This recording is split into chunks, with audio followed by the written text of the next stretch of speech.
क्या श्री राम ने सचमुच माँ सीता का परित्याग किया था? नमस्कार दोस्तों, हमारे श्री कृष्ण ज्ञान गंगा चैनल में आपका स्वागत है। दुनिया के किसी भी हिस्से के किसी भी कालखंड की कहानी उठाकर देख लीजिए। जब भी कोई आक्रमणकारी किसी दूसरे राज्य या देश पर आक्रमण करता है तो सबसे पहले उनके ग्रंथ नष्ट कर देता है, क्योंकि मनुष्य को तब तक दास नहीं बनाया जा सकता जब तक कि उसकी संस्कृति स्वतंत्र है। किताबें नष्ट कर देना, जला देना अपराध है, लेकिन उससे भी बड़ा अपराध है किताबों में कुछ अशोभनीय और असत्य को जोड़कर उनके महत्व को, उनकी पवित्रता को खंडित कर देना। श्री वाल्मीकि रामायण के साथ यही षड्यंत्र हुआ है। शताब्दियों से हम मानते आए हैं कि श्री राम ने अपनी गर्भवती पत्नी देवी सीता को किसी के कहने पर निर्वासित कर दिया था। सीता परित्याग की पूरी कहानी वाल्मीकि रामायण के उत्तर कांड में मिलती है।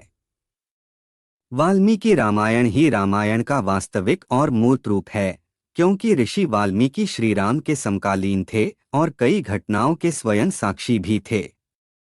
सच तो यह है कि ऋषि वाल्मीकि ने कभी उत्तरकांड लिखा ही नहीं था। श्री वाल्मीकि रामायण में सिर्फ 6 कांड हैं: बालकांड, अयोध्याकांड, अरण्यकांड, किष्किंधा कांड, सुंदरकांड और युद्धकांड। उत्तरकांड वाल्मीकि रामायण का अंश ही नहीं है। वाल्मीकि रामायण के युद्धकांड का 128वां सर्ग कहता है, श्री राम राजा बन गए, विभीषण लंका चले गए, सुग्रीव किष्किंधा लौट गए, भरत सेनापति नियुक्त हो गए, और इसके बाद श्लोक संख्या 95 से लेकर 106 तक में इसके बाद सब खुशी खुशी रहने लगे का वर्णन है। 106वें श्लोक के बाद फलश्रुति है, यानी कथा सुनने के फल। श्लोक संख्या 107 से 123 तक ऋषि वाल्मीकि ने फलश्रुति लिखी है, यानी औपचारिक रूप से रामायण की कथा समाप्त हुई। कुछ और लिखने के लिए शेष नहीं रहा। युद्धकांड के अंतिम सर्ग का 119वां श्लोक सुनिए। रामायण मिदं कृत्स्नं शृण्वतः पठत सदा, प्रीते सत्तम राम सही विष्णु सनातन, यानी यही संपूर्ण रामायण है। आगे 121वें श्लोक में वाल्मीकि लिखते हैं, एवमेतत् पुराव्रतमाख्यानं भद्रमस्तुव प्रव्याहरत विस्त्रब्धम बलम विष्णु प्रवर्धताम, यानी यह इतिहास संपन्न हुआ। यहाँ वाल्मीकि राम की कथा को पूर्ण घोषित कर देते हैं।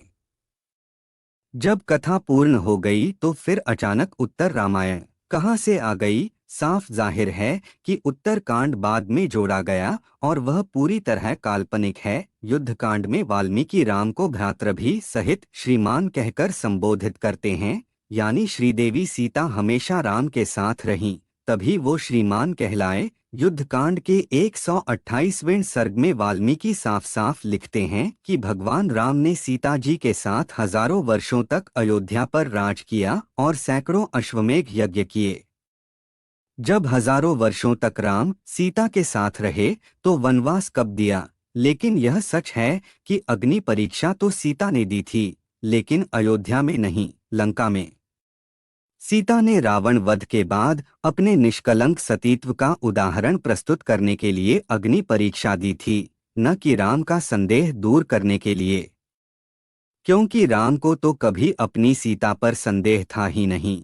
युद्धकांड के 116वें सर्ग में सीता जी कहती हैं, यथा में हृदयम नित्यम नाप्सरपति राघवात् तथा लोकस्य साक्षी मां सर्वतः पातु पावक, यानी यदि मेरा हृदय एक क्षण के लिए भी श्री राम से अलग नहीं रहा तो संपूर्ण लोकों के साक्षी अग्नि मेरी रक्षा करें। अग्निदेव ने स्वयं प्रकट होकर श्री राम से कहा कि देवी सीता में कोई पाप या दोष नहीं है, आप इन्हें स्वीकार करें।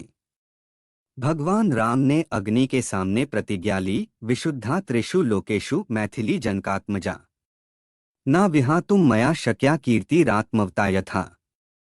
हे अग्निदेव, मैं आपको वचन देता हूं कि जैसे एक यशस्वी व्यक्ति अपनी कीर्ति का त्याग नहीं करता, मैं जीवन भर सीता का त्याग नहीं करूंगा। आप खुद सोचिए, अग्निदेव के सामने जीवन भर सीता के साथ रहने का वचन देने वाले राम क्या किसी के कहने पर उन्हें त्याग देंगे? आपको हमारे द्वारा दी गई जानकारी कैसी लगी हमें कमेंट में अवश्य बताएं। वीडियो को अंत तक देखने के लिए आपका बहुत बहुत धन्यवाद।